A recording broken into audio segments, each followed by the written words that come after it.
हमारे पूर्वज अशिक्षित थे और हमारे धर्मगुरु एक संस्कृत भाषा जाने थे और हमारे सभी सदग्रंथ संस्कृत भाषा में लिपिबद्ध थे। इन मंदबुद्धियां के कुछ समझ मत आई नहीं, अपनी लोक वेद दंत कथा सुनाते रहे और नाम इन सदग्रंथों का लेते रहे कि हम इन सदग्रंथों से ही आपको ये तत्व ज्ञान सब ज्ञान सुना रहे हैं कि ब्रह्मा विष्णु महेश के कोई माता पिता नहीं, अजरो अमर हैं, सर्वेश्वर हैं, महेश्वर हैं, ये सभी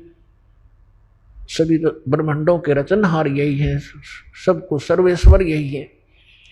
और फिर कोई विष्णु जी को सर्वेश्वर, कोई श्री राम जी को सर्वेश्वर, कोई श्री कृष्ण जी को, कोई भगवान शंकर को, कोई देवी को, कोई सिर पैर नहीं था हमारा।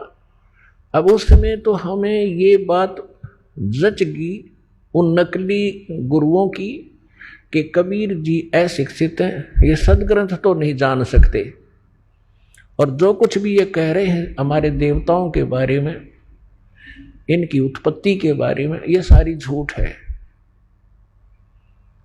और जिससे उनकी दाल गली रही, क्योंकि उनको खुद मालूम नहीं था सदग्रंथों में लिखा क्या है।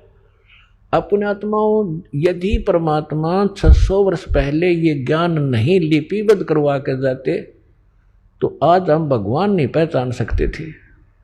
अब देखो, जिसको अशिक्षित कहें, संस्कृत भाषा जानता नहीं, यदि परमात्मा किसी अन्य वर्ण में आ जाते, ब्राह्मण वर्ण में संस्कृत पढ़ लेते, तो आज एक और डिफिकल्टी पैदा हो जाती कि भाई ब्राह्मण था, इसका समझ में आ गए होंगे सदग्रंथ, और अनमान्य नहीं, और लोग और ब्राह्मणों को समझ में नहीं आई, तो इसलिए इसने सदग्रंथों की जानकारी थी। तो परमात्मा तो अशिक्षित थे इन्हीं के शब्दों में, लेकिन वो अशिक्षित नहीं, वो विद्वान थे।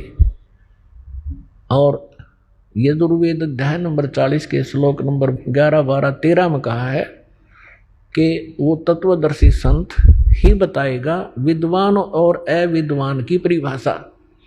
एक कोई तो जिसने अक्षर ज्ञान हो गया उसको विद्वान कह देते हैं, जिसको अक्षर ज्ञान नहीं है उसको अविद्वान कहते हैं, लेकिन विद्वान और अविद्वान की परिभाषा वो तत्वदर्शी संत बताओगा। तो पुण्यात्माओं, ये संस्कृत भाषा ने जान कर महर्षि पाक रहे थे, विद्वान पक गए थे, और कख पता नहीं था कि एक भाषा से विद्वान होते हैं। अध्यात्म मार्ग के अंदर अध्यात्म ज्ञान से विद्वान होते हैं, भाषा कोई भी हो। तो अब थोड़ा सा आपको एक झलक दिखाते हैं कि 600 वर्ष पहले हमारे सदग्रंथों में लिखा था कि ब्रह्मा विष्णु महेश के माता पिता दुर्गा और ये काल है। अरे नकलिया ने कख नहीं पता, आज तक मूर्ख बना रहे थे हमारे को, सारी उल्टी साधना, उल्टा ज्ञान ठोक दिया समाज में। आज इस दास के लिए इतनी डिफिकल्टी पैदा हो रही है इस बिगड़े हुए सांग को रीसेट करने के लिए, क्योंकि शिष्य जो हैं किसी भी मजहब धर्म या किसी संत के, जो ये ज्ञान सुनते हैं उनको भी अच्छा नहीं लगता, लेकिन प्रमाण देखकर वो जाते हैं तो कुछ उनको ये विश्वास होता है तो कहाँ जाते हैं, अपने गुरु जी से पूछते हैं।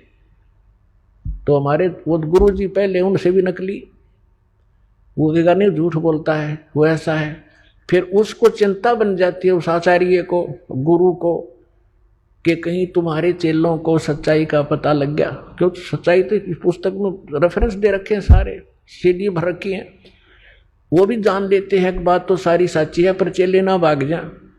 अब उनको ये चिंता बनी हुई है, लेकिन अब समय आ लिया है, ये तो चिंता बनो चाहे ना बनो, ये चेले तो सारे यहीं आने हैं एक दिन, थोड़ा समय बेशक लग जाए।